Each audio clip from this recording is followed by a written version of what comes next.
Have you ever wondered why some elderly people exude grace and command respect, while others gradually fade into the background of their own homes? Dignity in old age doesn't come from wealth or fame. It stems from how one preserves the small, daily acts of self-respect. If you've ever seen an elderly woman neatly dressed strolling through the park, or an old man offering a warm smile while helping someone cross the street, you'll understand this. Elegance doesn't fade with time. It simply transforms at each stage of life. The concern is that many people don't realize the behaviors that are quietly eroding their dignity until relationships with their children grow distant, self-esteem declines, or they start to feel invisible in everyday life. This video will share with you 5 behaviors to avoid in order to preserve your grace and dignity, not only to help you feel more fulfilled each day, but also so that those around you will always treat you with the respect you deserve. If you care about your mental well-being, personal image, and meaningful relationships in your later years, don't take your eyes off what's coming next. And if this topic resonates with you, feel free to leave a comment sharing your thoughts, or simply say hello, so we know you're still here, still living beautifully. Now let's explore the 5 things to avoid, so each day may feel a little more graceful, a little more worthy. Monopolizing conversations. When words become barriers instead of bridges. Have you ever found yourself unintentionally dominating a conversation, talking endlessly, while the person across from you smiles awkwardly or glances at their watch?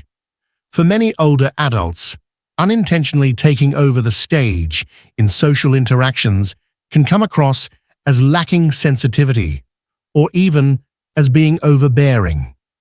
As we grow older, we carry with us a wealth of valuable experiences and a natural desire to share them. That's perfectly understandable. But when this eagerness isn't tempered, it can disrupt the balance of a conversation. Long-winded personal stories, unsolicited advice, or even just speaking too loudly can overwhelm younger people, making them feel unheard. Many seniors were once pillars of their families or leaders in their professions, accustomed to giving orders and guiding discussions. But when those roles shift with age, the habits that once served them well may unintentionally create distance from others. The challenge is that many don't realize they're speaking too much, simply thinking they're just sharing for fun, or believing that young people should listen to their elders. In truth, younger generations aren't rejecting the stories of older adults. They're rejecting one-sidedness. What they seek is a two-way exchange, where both parties feel seen and respected. Monopolizing the conversation not only makes others feel excluded, but it can also unintentionally isolate older adults as people become less inclined to engage with them. The good news is that anyone can refine their communication style. Instead of speaking at length, try asking questions and listening actively. Rather than seeking attention, offer it to the person you're speaking with. A gentle, respectful conversation often carries far more impact than 100 emphatic words. Elegance in speech doesn't belong to the loudest speaker. It belongs to the one who makes others want to keep the conversation going.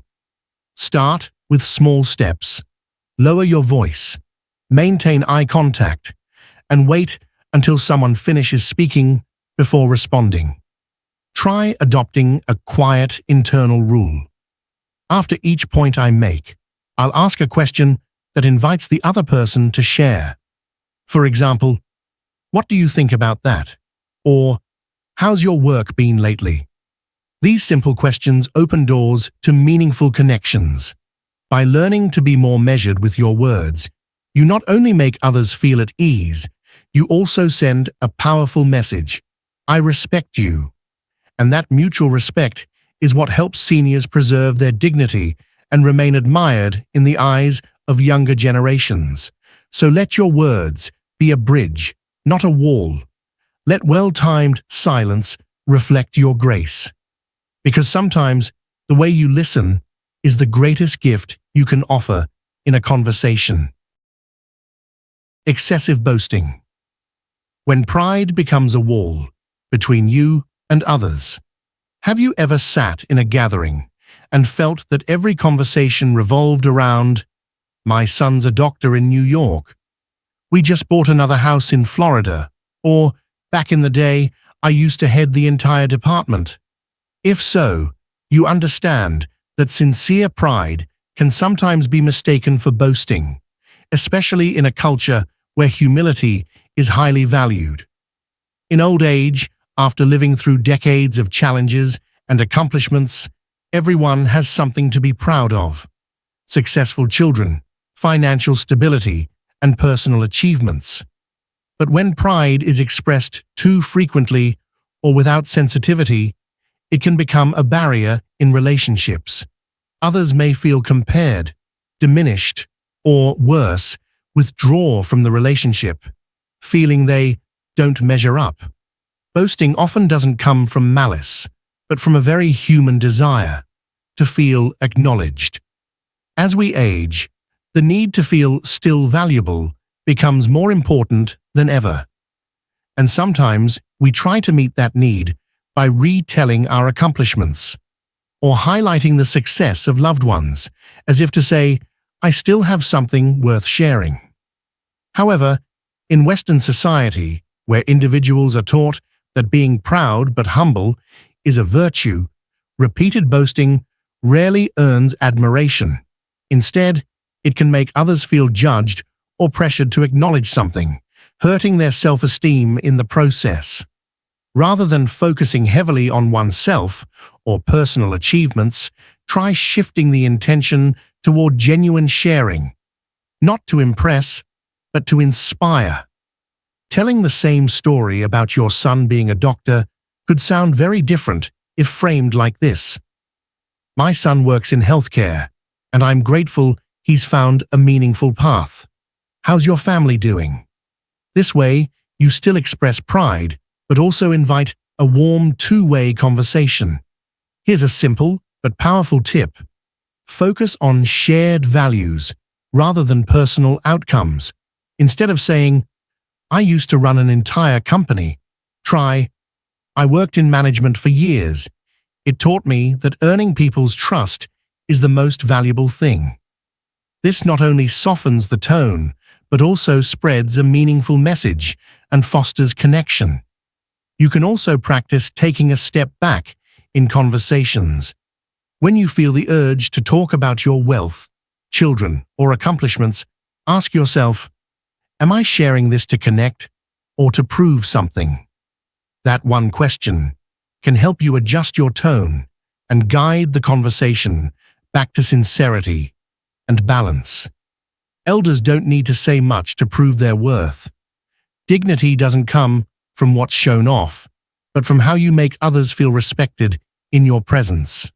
When you know what to say and what to keep to yourself, you shape the image of someone calm, honorable, and wise. So next time you're tempted to speak about something you're proud of, choose words that are humble, open-hearted, and respectful. Because when others feel truly seen and understood by you, admiration follows naturally. You won't have to chase it. Rushing to judge others. When prejudice becomes an invisible barrier. Have you ever caught yourself saying things like, "Young people these days only care about social media"? "Someone like that will never amount to anything," or "Just look at the way they dress. You can tell they're not decent." At first glance, such remarks may seem harmless, but they carry the weight of judgment, a silent habit that erodes relationships, especially in later life. As we age and accumulate life experience, it's natural to form fixed patterns of thinking, what we call prejudices. They're mental shortcuts our brains use to process situations quickly based on past encounters. But in a diverse and open society, these shortcuts can become limiting boxes, restricting how we perceive others and the world. Older adults may not intend to judge others, but having grown up with a different set of values, they often fall into the habit of boxing people in, based solely on appearance, speech, or lifestyle. This leads to misjudgments, and worse, it can make younger people feel misunderstood or disrespected. The problem isn't the differences themselves, but how we respond to them. Many seniors think, "I've lived through more, I know better." But experience should not be a tool for imposition. Every generation and individual has a unique story that we've never lived. When we judge too quickly, we're essentially closing the door to understanding them. Sadly, this habit doesn't only push others away, it isolates the very person doing the judging. When people stop sharing for fear of being criticized, relationships quietly unravel, and loneliness begins to seep into quiet afternoons, unnoticed. But there's no need for guilt. Change is always possible. It begins with the choice to listen without judgment. Be curious, ask more, and react less. If someone lives differently from you, try asking, what might have led them to that path? Instead of, how could they live that way? One key skill is to pause before responding. When someone says something that bothers you, silently count to 3 before replying.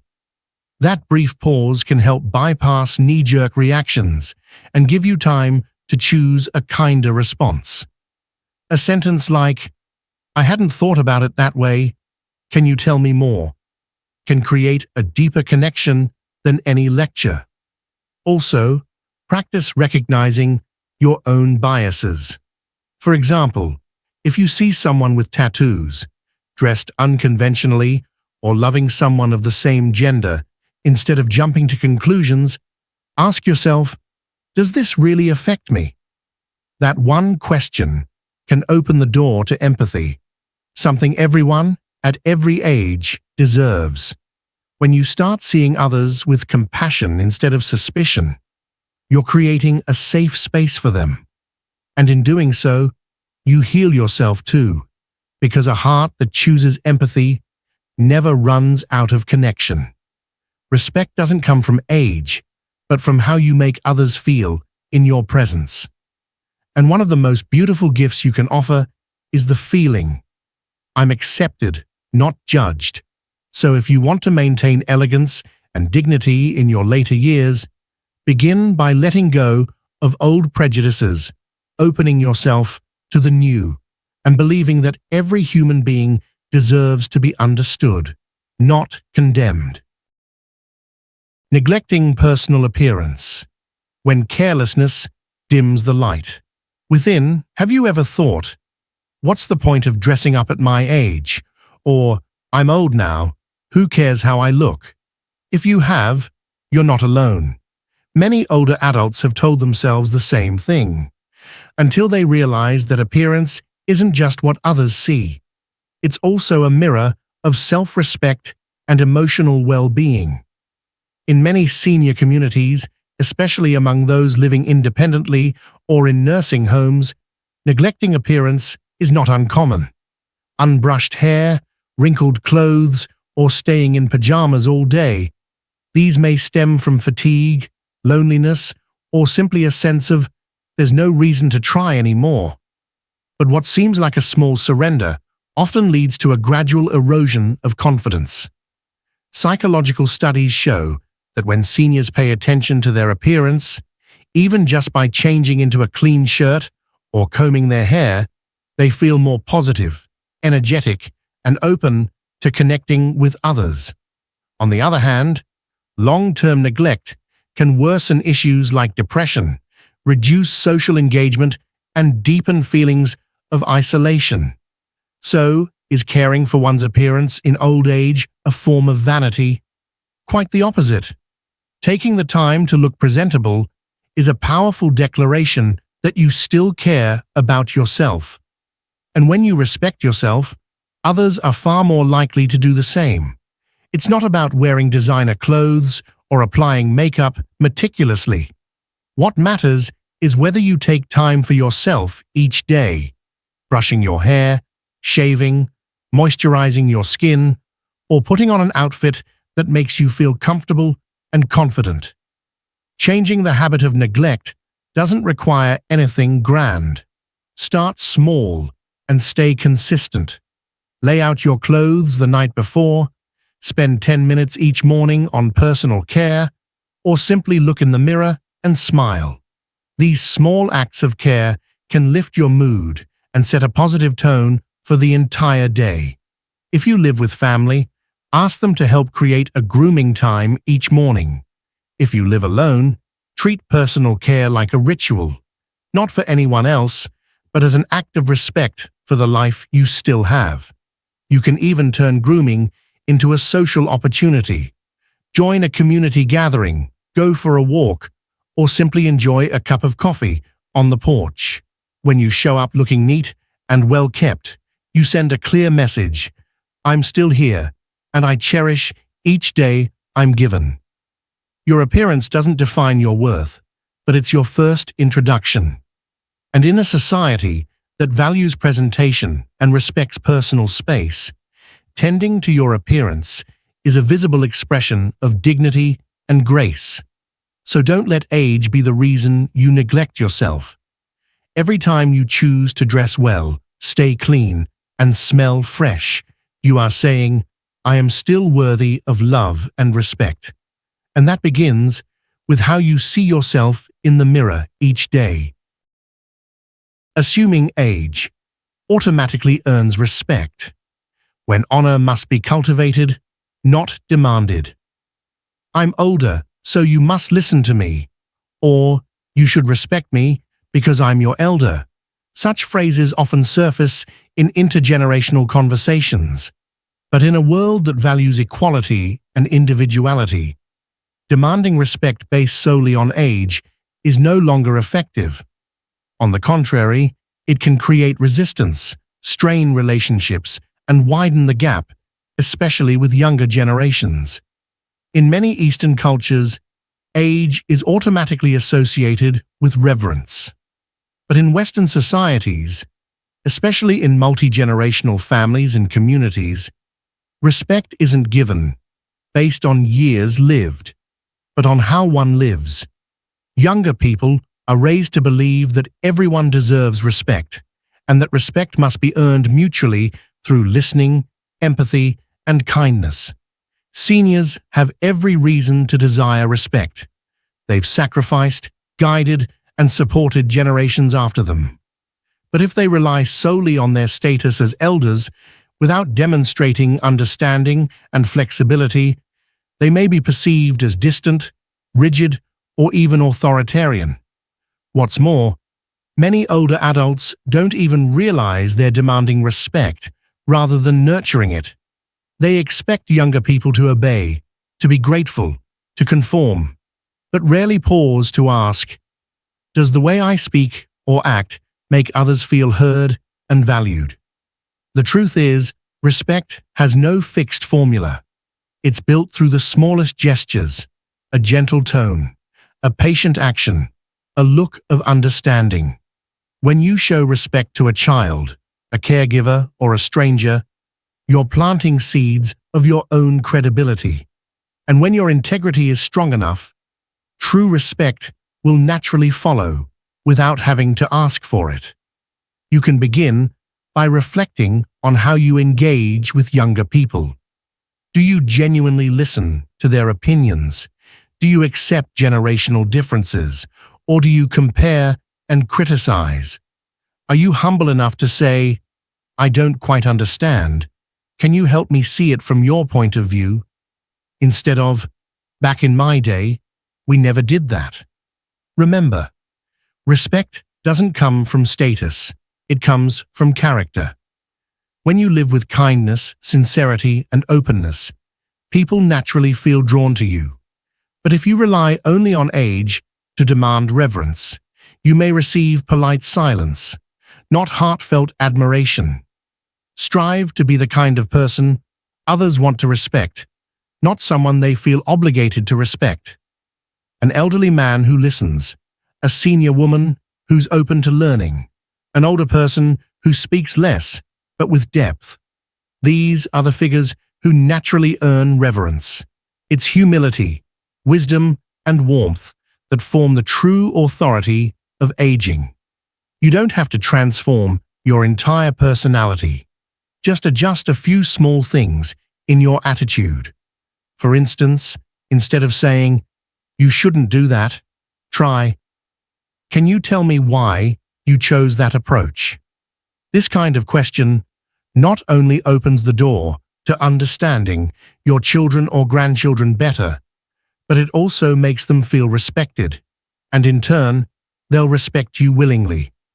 When you show up as a companion, rather than a superior, you don't just maintain your place in others' hearts, you also pass down a more enduring legacy. How to build respect through character, not control. Thank you for staying with me until the very end of this video. The fact that you're still here shows that you truly care about living your later years with dignity and depth, and that is something truly admirable. Together, we've reflected on 5 seemingly small behaviors that can have a profound impact on how older adults are perceived and respected in today's society.